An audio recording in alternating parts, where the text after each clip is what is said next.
J'ouvre le second débat de ce Sens Public. C'est une campagne électorale que l'on va vous raconter, celle qui oppose Laurent Wauquiez et Bruno Retailleau pour la présidence des Républicains. Dimanche, je le disais en titre, l'un ou l'autre rêvera encore plus fort de l'autre campagne, la présidentielle. Marion Lompageux, Yann Effelé, Adrien Pain.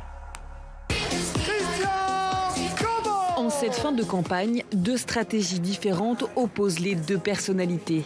D'un côté, Bruno Retailleau qui surfe sur une vague d'intérêt et de popularité. De l'autre, Laurent Wauquiez qui a parfois peiné à exister dans la course. Rendez-vous est donné aux militants dans ce café parisien. Alors oui, toi Laurent, tu auras une parole libre, forte, car tu n'es pas tenu par ce devoir de solidarité gouvernementale. Et c'est vraiment un point très important. C'est cet argument qui est répété en boucle par le camp Wauquiez. Il n'hésite pas à cibler son concurrent. Dans cette élection se jouent deux visions différentes de l'avenir de la droite. Soit une droite qui se fond dans le macronisme, soit une droite qui porte un projet de rupture. La proposition, et moi c'est ma crainte de Bruno Retailleau, de dire qu'on cumule à la fois ministre du gouvernement macroniste et en même temps chef des Républicains, ça nous amène à l'arrivée dans la dilution. Malgré les critiques à peine voilées, le candidat assure vouloir jouer collectif. Ça, c'est un point très important pour moi. Je suis contre la division. Je considère que Laurent Wauquiez est un homme exceptionnel. Il est sympa, mais en même temps très brillant. Sur le fond des idées, je ne sais pas, peut-être que c'est identique. Des militants LR venus en nombre pour l'un des derniers grands meetings de Bruno Retailleau dimanche en région parisienne. Le ministre joue la démonstration de force. Aujourd'hui, dans cette salle, vous êtes plus de 3000, mesdames et messieurs. Il maintient son cap et répond aux attaques. Alors bien sûr, on ne peut pas faire, on a des limites, on a des contraintes. Je ne peux pas faire tout ce que j'aimerais, tout ce que je rêverais de faire. Mais on prépare l'avenir en faisant bouger des lignes. Si je suis rentré au gouvernement, précisément, c'est pour prendre les Français à témoin, pour leur dire ce que nous pourrons faire aussi demain. Nous avons déjà un bilan sur la régularisation, sur la naturalisation, sur plein d'autres chiffres, en quelques mois. Au premier rang, Bruno Retailleau affiche ses soutiens, les ténors du parti nombreux à l'avoir choisi. Son concurrent, et je ne le critiquerai pas parce que nous ne le critiquons pas, il fait des petites phrases, il fait des punchlines. Si vous cherchez des punchlines chez Bruno Retailleau, vous les attendrez longtemps. Le ministre de l'Intérieur a aussi répondu aux insinuations qui lui prêtent des intentions de se fondre dans le macronisme en vue de 2027. Il rappelle son cap à droite et rassure les militants. Wauquiez, je l'aime bien, mais il est un peu trop mou. Il est moins affirmé que Retailleau. Et Retailleau, franchement, il dit les termes, il est sincère dans son discours. C'est très bien qu'il soit au gouvernement, il peut continuer à prendre des décisions qui nous servent. Pourquoi pas Retailleau en 2027 ? Je pense que c'est le candidat idéal. Rendez-vous est donné ce week-end pour le grand congrès des Républicains. Qui va gagner ce combat des chefs? Laurent Wauquiez peut-il créer la surprise? On en débat avec Anne-Charlène Bézina. Bonsoir. Bienvenue. Vous êtes constitutionnaliste, maître de conférences en droit public et vous publiez 5e République, anatomie d'un régime en crise. C'est coécrit avec Thomas Negaroff et publié aux éditions Les Arènes. J'accueille Laure Salvin. Bonsoir. Et bienvenue. Directrice générale de Verian. Alix Bouillaguet, bonsoir et bienvenue. Vous êtes éditorialiste politique à France Info TV. Et Émilie Zapalski, éditorialiste politique, évidemment, est restée à mes côtés. Anne-Charlène, je commence avec vous. Quel est l'enjeu de cette campagne? Est-ce que ça va au-delà des Républicains, finalement? Alors moi, j'ai peur que ce soit assez déceptif, parce que c'est vrai qu'on parle du match des LR, on a le sentiment qu'il y a une forme de regain, et c'est vrai, puisque notamment au niveau des adhésions, la machine à cartes a fonctionné. Néanmoins, j'ai l'impression qu'on est quand même un petit peu passé à côté du fond, notamment parce qu'il y a beaucoup de questions qui restent encore en suspens. Les municipales, alliance, pas alliance, participation au gouvernement, oui, jusqu'à où? On n'a pas vraiment posé les questions de fond, et en plus, on a des frères siamois programmatique absolue. Franchement, les mesures de l'un et de l'autre sont très proches. J'ajoute qu'en plus, je me suis un peu amusée à aller chercher la liste des présidents anciens de l'UMP ou des LR. Ça n'est pas forcément l'avenir de la présidentielle du Nicolas Sarkozy que tous les deux ont en tête, à mon avis. Évidemment, on y reviendra là-dessus, Laure Salvin. Alors, on va rappeler pour commencer qu'il n'y a pas de sondage sur un vote comme celui-là. C'est évident, mais on va expliquer pourquoi quand même. Absolument. On a pu voir qu'il y avait des sondages auprès des sympathisants de droite droite ou des sympathisants les Républicains. Là, la grande spécificité, c'est qu'on ne connaît pas le corps électoral. Et d'autant plus qu'effectivement, il a été renouvelé, ce corps électoral. Pourquoi ? Parce que ce sont des adhérents, donc ceux qui ont leur carte au sein du parti. Et on sait que le nombre d'adhésions a doublé, je crois, là, dans les dernières semaines. Donc ce corps électoral, on a pu le connaître entre guillemets, par rapport aux précédentes élections. On sait qu'il est plutôt, quand même, il a tendance à être de plus en plus à droite, il a tendance à être très mobilisé, à souhaiter également des positions très tranchées, mais ces 50% qui viennent de se rajouter, finalement, on ne les connaît absolument pas. Donc, ça rend aussi ce scrutin intéressant et indécis. En revanche, on peut parler de la popularité des deux candidats, du souhait des Français de les voir jouer un rôle dans les prochains mois. Vous avez notamment réalisé un sondage pour le Figaro Magazine sur ce thème-là. Et alors là, il y a des courbes qui se croisent, on peut dire ça comme ça.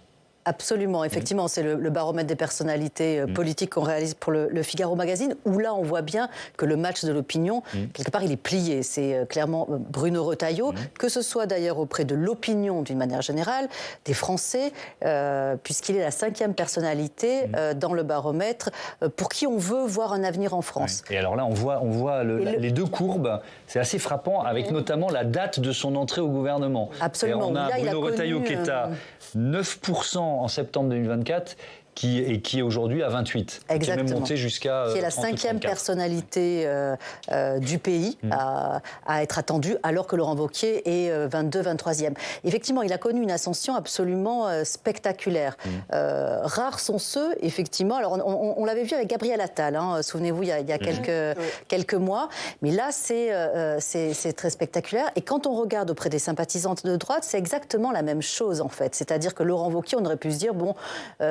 l'électorat de droite est plutôt fidèle à Laurent Wauquiez, qui est un peu l'héritier légitime, je dirais. Il est là depuis plus longtemps sur la scène politique, en tout cas nationale. Donc voilà. Et en fait, auprès des sympathisants LR, c'est la même chose. Retailleau, depuis septembre de l'année prochaine, c'est complètement envolé. En réalité, la stratégie consistait à rentrer au gouvernement a été payante. Alix Bouillaguet, Laurent Wauquiez, il a déjà été président du parti LR entre 2017 et 2019. Est-ce que pour vous, c'est plutôt un atout ou plutôt un handicap, finalement ?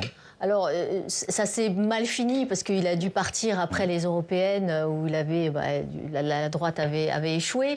Mais c'est, me semble-t-il, quand même plutôt un atout parce qu'il a une fine connaissance du parti, il connaît bien les fédérations, il est aussi en lien avec les grands élus. Et donc, il a une petite cote d'amour quand même vis-à-vis des adhérents.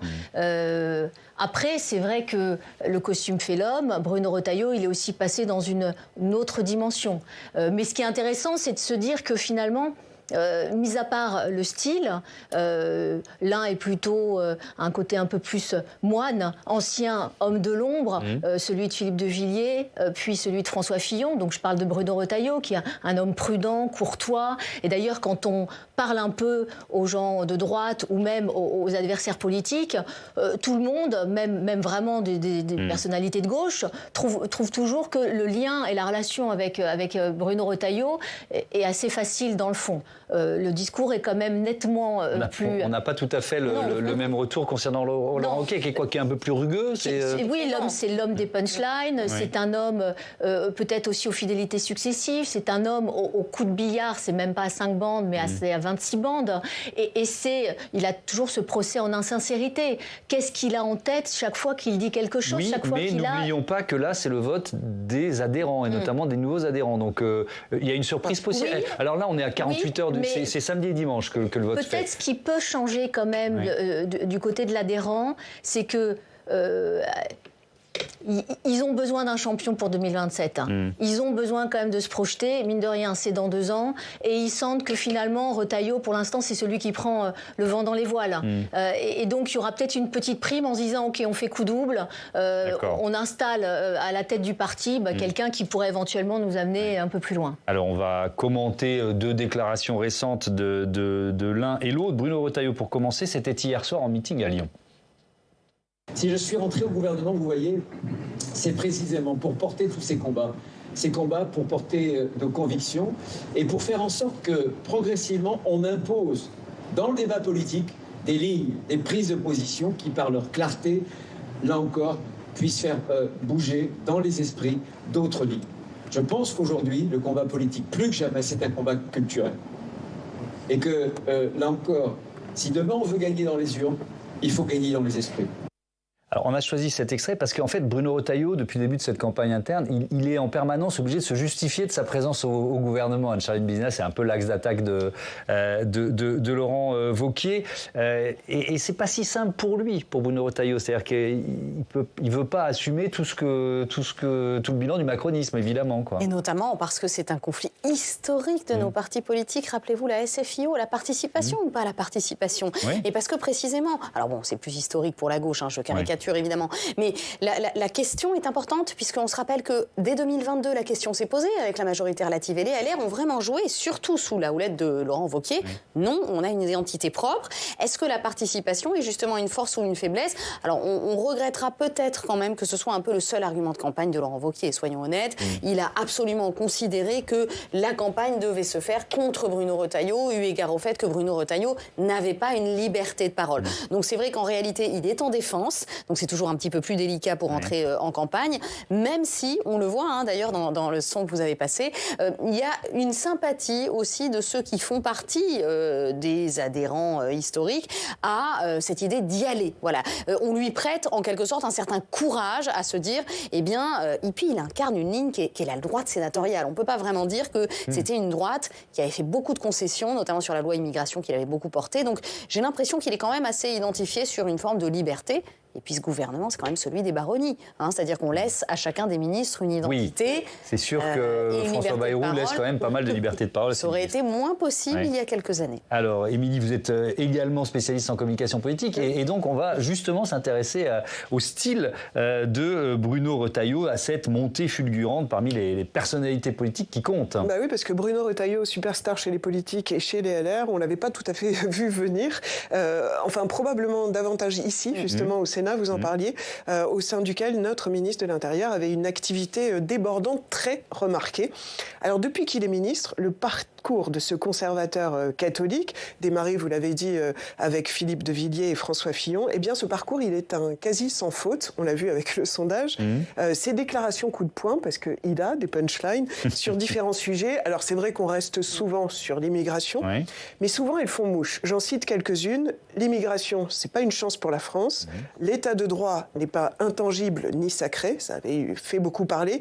Une société multiculturelle est une impasse, sans oublier évidemment les narco-racailles qui lui donnent des airs de Sarkozy.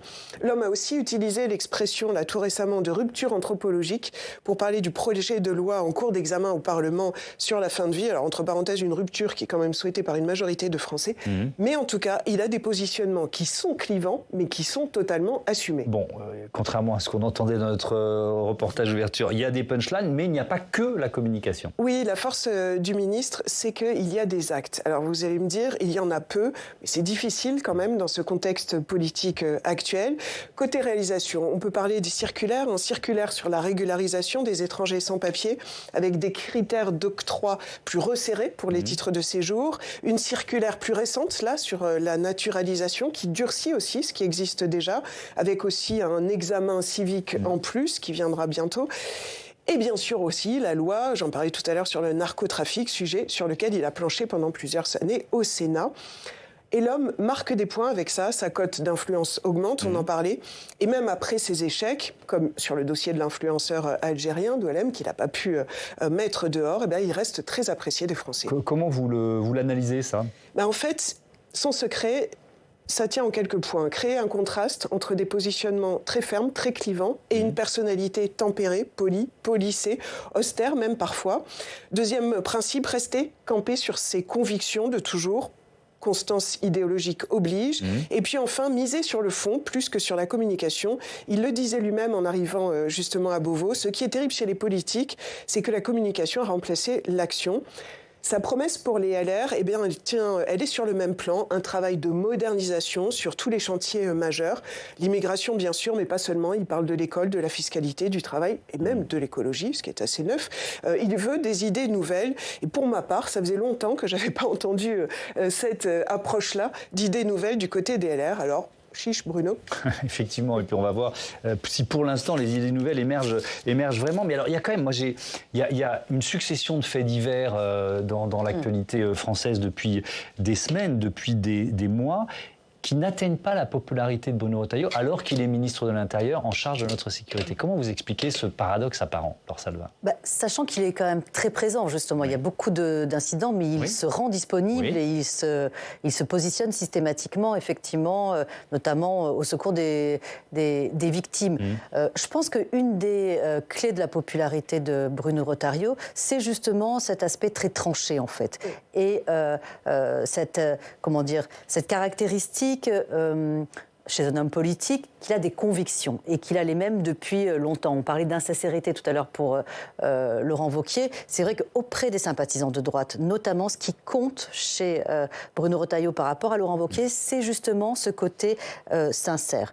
Et puis, on a le sentiment également qu'il peut faire bouger les choses. Même si il n'y a pas énormément d'action, comme vous le dites, on a ce sentiment-là qu'en fait, il pourra débloquer. Il pourra débloquer des choses, alors que Laurent Wauquiez, c'est moins évident. Et c'est vrai que ce que recherchent aussi les adhérents, les militants et les sympathisants de droite, d'une manière générale, quand on les interroge, c'est pas tant le rassemblement, c'est pas tant un durcissement de la politique, c'est surtout donner du sens en fait à leur parti qui aujourd'hui n'en a plus et depuis longtemps. Oui. Comment il fonctionne Bruno Retailleau, Alix Bouyahi, pour obtenir ces résultats là dont on parle, parce que c'est quand même son défi, pouvoir afficher un certain nombre de résultats. Il met la pression au préfet, à la hiérarchie policière. Qu'est-ce qu'on peut en dire ? Oui, alors moi je fais un parallèle, en tout cas dans la méthode, avec Nicolas Sarkozy. En fait, il utilise exactement la même stratégie qui est de faire l'actu, d'utiliser le ministère de l'Intérieur comme caisse de résonance, de jouer, de bien réagir et de bien gérer les polémiques et surtout d'imposer ces thématiques. Et en fait, ça s'est vu notamment sur le terme de l'islamophobie. En fait, c'est lui qui commence à créer. Et après, tout le monde se définit sur le fait, est-ce qu'il faut dire ce mot, pas dire ce mot. Et puis, donc il a fait l'actu sur l'autorité, sur le voile, sur l'Algérie. Et ce qui est intéressant, c'est comment finalement, les autres lui répondent, les autres se positionnent.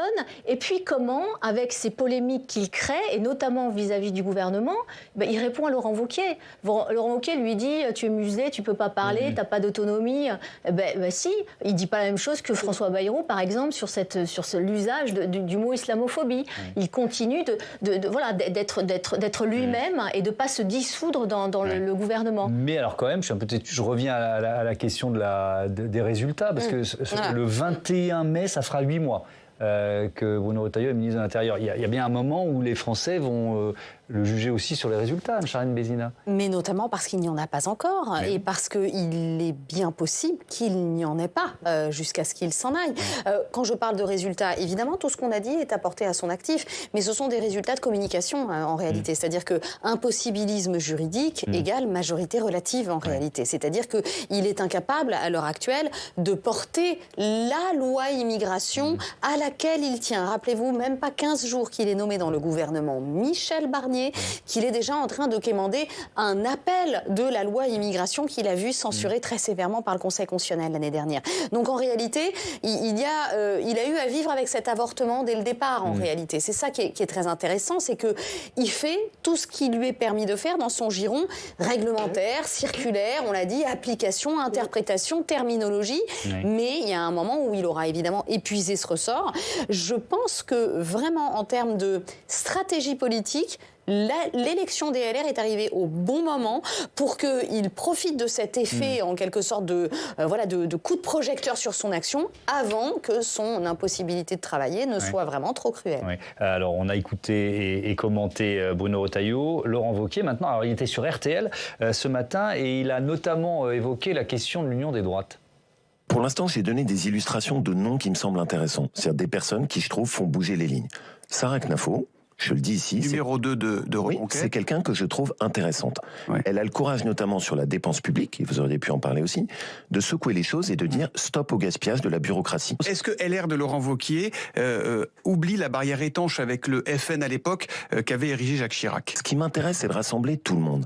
Et je l'ai dit, j'ai été très clair. Sans tabou. Mais bien sûr, sans tabou. Limite. Mais pourquoi? Parce que je ne suis pas là, et je vous l'ai dit dès le début, vous m'avez interrogé, un accord électoral avec le RN? J'ai dit non, avec une très grande clarté.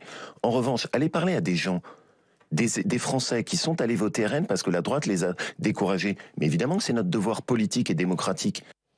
Alors, il y a quand même cet appel du pied au parti Reconquête d'Éric Zemmour. Alors, Salvin, est-ce que c'est souhaité par les Français, ça?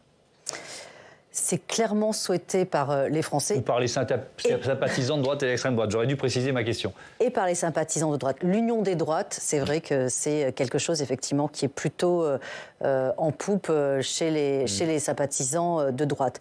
D'ailleurs, jusqu'au RN, c'est-à-dire qu'il y a chez LR, chez les sympathisants LR, de plus en plus de personnes pour dire allons jusqu'au RN. Tout à fait. Il n'y a pas de souhait de faire un accord global et permanent sur tout, mais en revanche, un accord au cas par cas sur certains sujets ou, dans le cas de municipalités, sur certaines municipalités, ça, effectivement, les sympathisants de droite, et ça fait plusieurs années déjà qu'on le suit, nous, dans un baromètre fait pour Le Monde, d'ailleurs, sur l'image du RN, effectivement, les sympathisants de droite, eux, sont plutôt en attente d'union. De la même façon, de la part des Français, effectivement, il y a cette volonté de restructurer un petit peu le monde politique, avec effectivement beaucoup de tensions au sein des partis. Et ça, effectivement, il y a une certaine lassitude qui s'exprime de la part des Français à ce sujet. Mais effectivement, sur cette question de frontières entre le RN et la droite, je pense que les sympathisants de droite sont beaucoup plus en avance, en tout cas beaucoup plus avancés dans leur réflexion que la plupart des ténors politiques. Anne-Charline Bézina, je voyais un peu, peut-être, pas dubitatif, mais en tout cas, vous vouliez intervenir sur cette question-là. Oui, notamment parce que alors, je crois volontiers aux chiffres, mais pour autant, on a quand même eu la scission de la dissolution. S'il y a bien une épreuve de clarification, je cite Emmanuel Macron, qui a eu lieu, c'est au sein des groupes de droite, puisqu'on a eu, alors déjà qu'on avait eu Reconquête et le RN qui s'étaient divisés en 2022, là, on est en 2024, la scission avec Éric Ciotti, avec l'UNR, avec ce rodéo de la période des clés des LR. On se rappelle bien que l'idée qu'on ait aujourd'hui une élection à la présidence prouve bien qu'au fond, la base, et notamment tous les élus des LR, se sont mis contre l'idée d'une alliance avec le RN. Les élus, voilà, les élus, les adhérents, pas forcément les... Je ne sais pas forcément si tous les adhérents qui aujourd'hui sont encore encartés, et notamment peut-être que le regain chez les nouveaux LR autour de la personne de Bruno Retailleau, moi, me semble plutôt être une forme de, on va dire, de chant du cygne, en se disant, si vraiment la droite régalienne peut aller aussi loin qu'un Bruno Retailleau, on n'a aucun intérêt à aller chez les RN, et ça peut redonner une vigueur. Donc si ça se solde par un accord, moi j'aurais l'impression que c'est beaucoup de bruit pour rien. Alice Bouillaguet. Oui, après je trouve que les deux, ils n'ont pas tout à fait la même approche. C'est-à-dire que quand même, Laurent Wauquiez, il brise un peu un tabou quand il parle d'aller de Gérald Darmanin à Sarah Knafo. Sarah Knafo, c'est quand même l'extrême droite. Enfin, alors économiquement, c'est vrai que elle est beaucoup plus libérale que ne l'est le Rassemblement national. Donc je pense que le clivage, il est là-dessus. Donc lui, finalement, il assume ça et il a toujours, depuis quelque temps, surfé sur le côté plus populiste, cette droite plus populiste. Alors que Bruno Retailleau, pour l'instant, c'est la droite catholique, il veut un candidat LR étiqueté LR, et lui, il ne veut pas de tambouille d'appareil, c'est-à-dire qu'il se garderait bien pour l'instant de donner le moindre nom. Lui, ce qu'il veut faire, c'est faire revenir les électeurs du RN, de Reconquête et des macronistes aussi. Donc c'est une proposition qui est...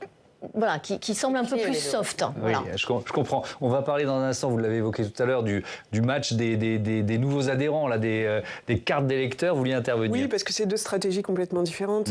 L'un, essayer de se rattraper aux branches et de parler de rassemblement, de faire fantasmer sur cette projection de l'union des droites. Il y en a un autre qui a essayé, Éric Zemmour, quelque part, et ça n'a pas fonctionné. Et de l'autre côté, on a quand même quelque chose qui ressemble à une incarnation de la droite qui n'existait pas depuis longtemps, depuis Sarkozy, et qui, quelque part, peu importe ce qu'il y a derrière, du moment qu'il émerge, tout le monde le suivra chez les LR et suivra son projet, j'ai l'impression. Et moins il en dit, mieux c'est, du moment qu'il brille. Bon, allez, on parle de cette chasse aux nouveaux adhérents avec Stéphane Duguet tout de suite.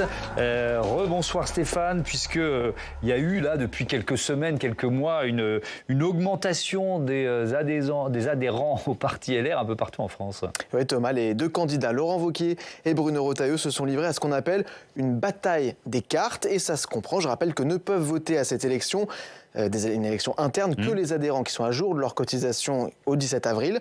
Ils sont donc 121 617 à pouvoir voter. C'est 3 fois plus d'adhérents que l'année précédente et 30 000 de plus que lors de la dernière élection pour la présidence de LR en 2022. Alors pour en arriver là, les deux camps ont fait gonfler les rangs à coups de meetings, d'appels téléphoniques pour convaincre un maximum de personnes de reprendre leur carte ou de prendre leur carte et voter pour leur candidat, Laurent Wauquiez ou Bruno Retailleau. Cette élection, c'est des mathématiques, résume une sénatrice LR. Et alors, cette tendance à la hausse, on va l'observer en détail là dans les départements stratégiques. Tout à fait. Chez les Républicains, un département égale une fédération. Les 3 plus grosses en nombre d'adhérents, c'est d'abord Paris, puis les Hauts-de-Seine et enfin les Alpes-Maritimes. À Paris, aujourd'hui, il y a 10 200 adhérents. C'est 7 800 de plus que l'an dernier, rendez-vous compte.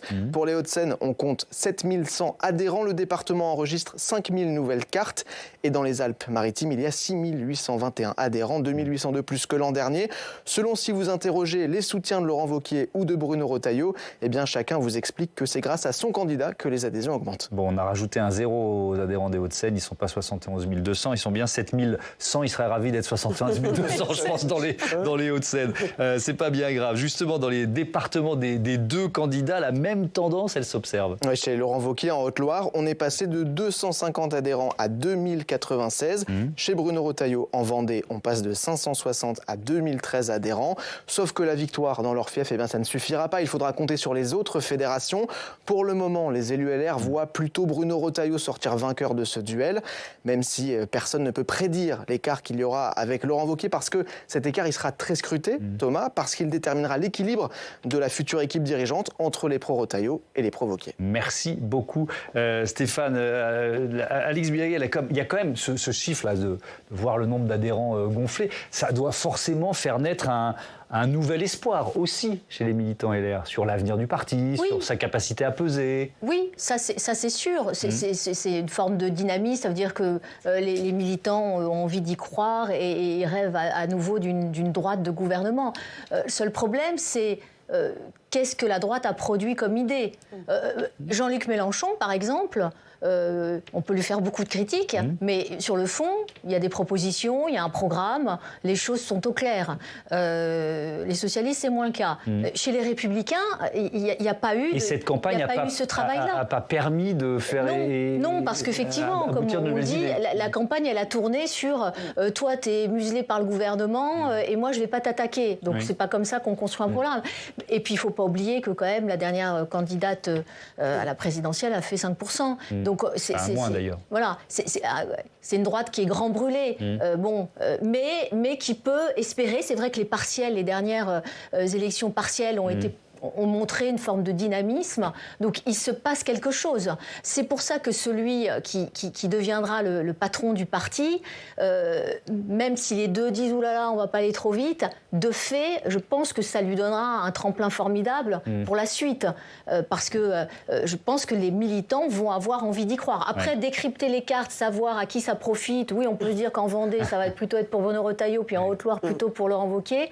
En tout cas, c'est vrai qu'il y a un dynamisme. Il y a un dynamisme pour Bruno Retailleau et des cadres LR qui ont plutôt choisi Bruno Retailleau. Ça peut être un indice, mais encore une fois, il peut y avoir une vraie surprise. Ils ont surtout choisi Bruno Retailleau par détestation de Laurent Wauquiez. On en revient à la personnalité.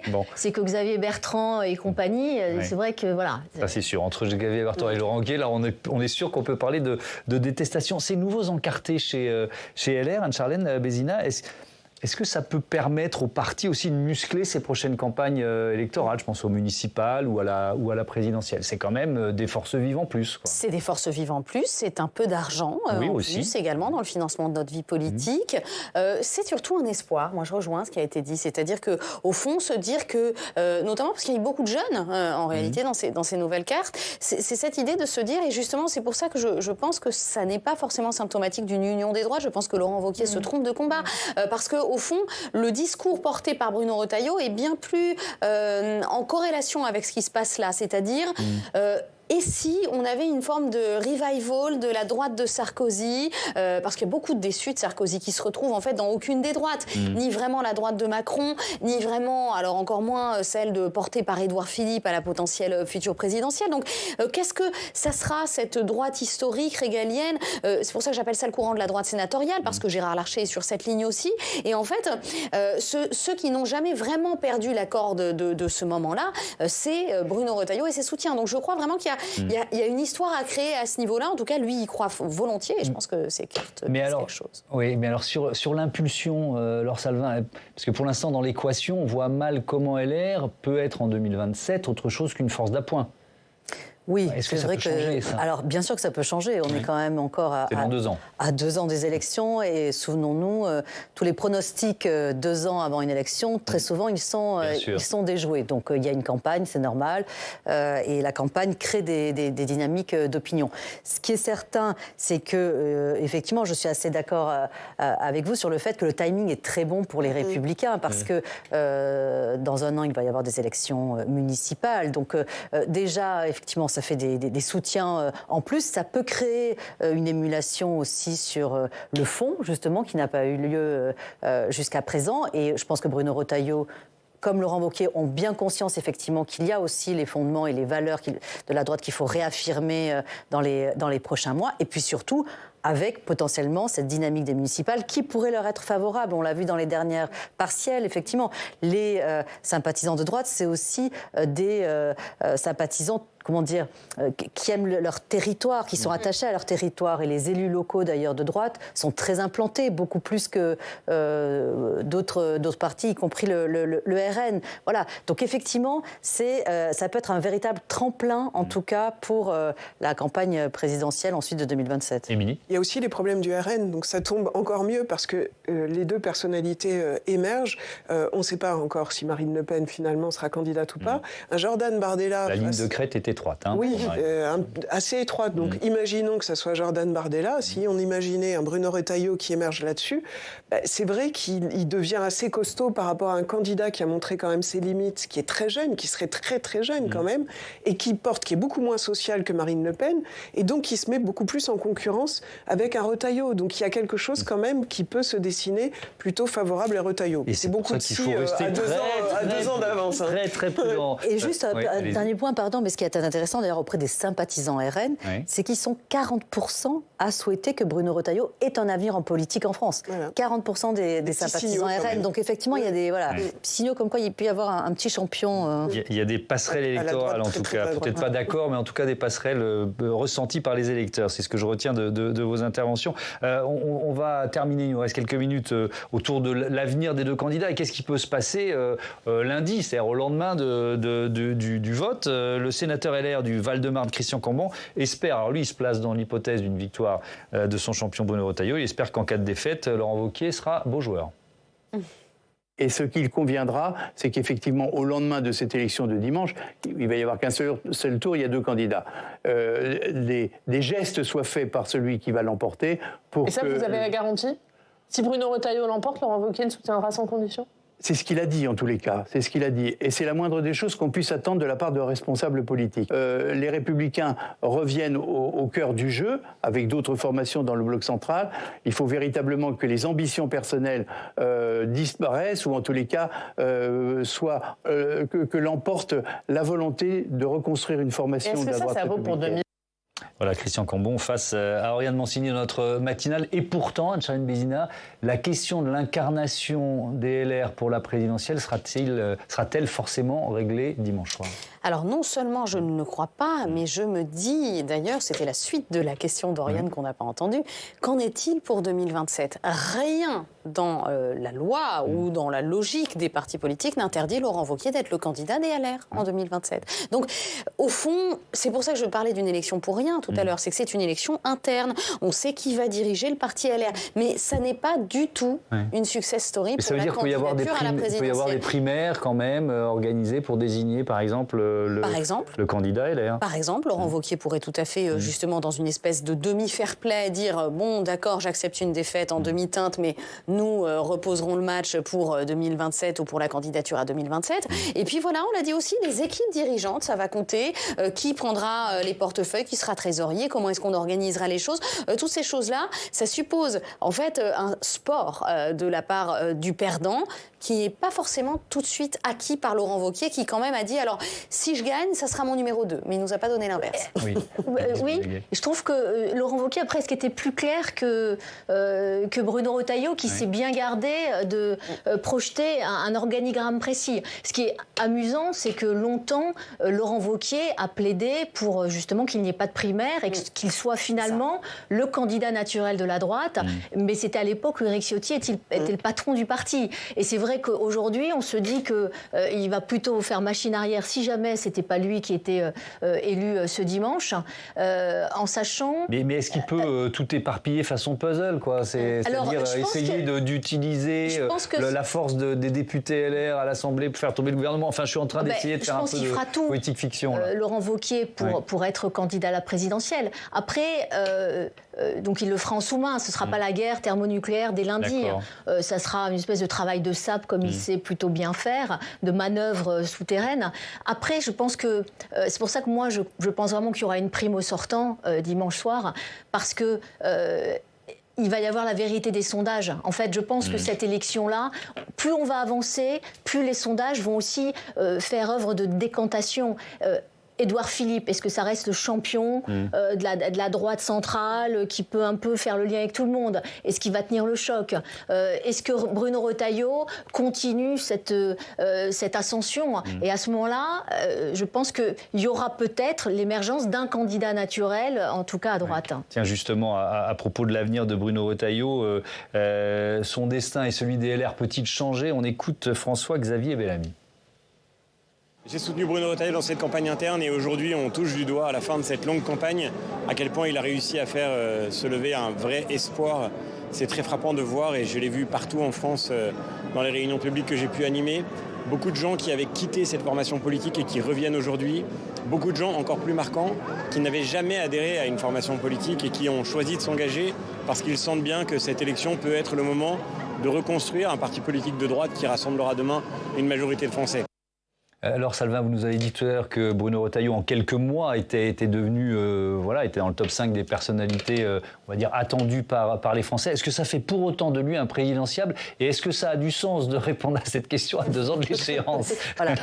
Figurez-vous qu'il y a eu une commission d'enquête également là-dessus, en disant que peut-être qu'il faudrait interdire les sondages 2 ans ou 3 ans avant les élections, justement, parce que effectivement, ce qu'on dit aujourd'hui n'aura certainement pas ou plus de sens dans 2 ans. Non, mais moi, je pense que ce qui est intéressant aussi dimanche, c'est qu'il y a aussi une victoire symbolique, si c'est Bruno Retailleau qui l'emporte, une victoire symbolique du sénateur, de l'image du sénateur, sérieux, travailleur, sur son territoire. L'image, effectivement, maintenant de l'Assemblée nationale est de plus en plus quand même déconnectée par rapport à celle du Sénat. Et puis, c'est aussi la victoire de l'ancienne génération, ou en tout cas une génération mûre, dirais-je, versus une génération plus jeune, Laurent Wauquiez, à 49 ans. Donc, effectivement, il y a aussi une victoire certainement symbolique et quelque chose que... notamment pour Jordan Bardella, qui pourrait aussi peut-être inquiéter les futurs candidats. Une dernière question, Anne-Charlène Bézina. Quand même, dans l'histoire de la Ve République, le ministère de l'Intérieur, ça a quand même assez souvent servi de marchepied vers l'Élysée. Ça, c'est vrai, le ministère de l'Intérieur. C'est un poste tout à fait stratégique. Attention aussi au fait qu'il brûle très facilement les ailes, étant donné qu'en fait, ce ministère de l'Intérieur, je pense notamment à Charles Pasqua, il peut très vite être un peu celui d'une incarnation sans forcément être très programmatique ou en tout cas être un peu noyé. Donc, comme on l'a dit, je pense que c'est vraiment l'élection du bon moment pour Bruno Retailleau. La question, ça sera aussi quittera pas le gouvernement. Vous savez qu'aujourd'hui, il y a eu un appel justement des députés plus ou moins de la droite et du centre qui ont dit, bon, là, on change de candidat, c'est une bonne chose, parce que c'est vrai que la légitimité de quelqu'un qui porte un parti, avec en plus tout le souffle d'espoir qu'on a vu derrière, en se disant qu'il y avait une identité qui était celle des LR, est-ce qu'il peut vraiment rester au gouvernement avec ça? Alors voilà, la motion de censure arrivera peut-être, lui laissant la possibilité de différer sa décision, mais je crois que c'est une question qu'il se posera. Bon, merci beaucoup Anne-Charlène. Je vous libère. Il nous reste 2-3 minutes dans ce débat et on va continuer de évidemment se concentrer sur la stratégie parce que quand même il y a une leçon à tirer, Alix Bouillaguet. C'est Laurent Wauquiez, il aurait pu rentrer au gouvernement. Et donc il a quand même fait une erreur. Merci beaucoup. Ça fait quelques années qu'il est un peu à contretemps. C'est-à-dire qu'au moment où il aurait pu justement être beaucoup plus visible, il s'est tu, notamment je pense à la séquence décembre 2023 sur la loi sur les retraites. Oui. Là, il était aux abonnés absents, on ne l'a pas vu.